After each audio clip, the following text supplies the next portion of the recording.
Hi, welcome to Moments in Foster Parenting that changed my brain chemistry. I call this Adventures in the Psychiatrist's Office. So, new kiddos had come to live with me, but they only had a few days worth of their medication with them.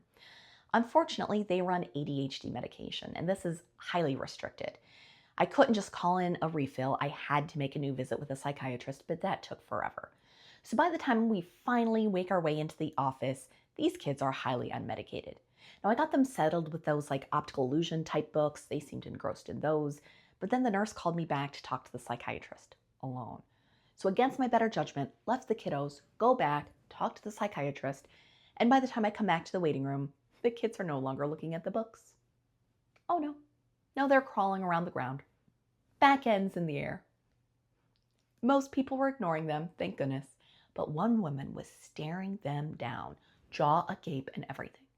So I quickly went, "Come on, kids, come sit by me."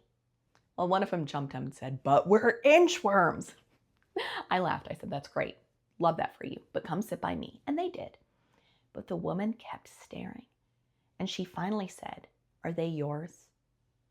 And I said, "Yep, I am so sorry. They're just really rambunctious this morning." And she said, "Oh, no, that's okay. I just wanted to make sure you could see them."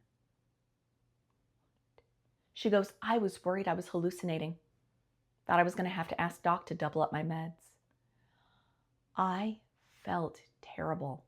This poor woman thought she was hallucinating because my kids were being inchworms around the ground. So what did I learn from this? Well, first, I couldn't help laughing, so I learned that I'm a terrible person. Second thing I learned, don't leave these kids alone in the waiting room. Not now, not ever.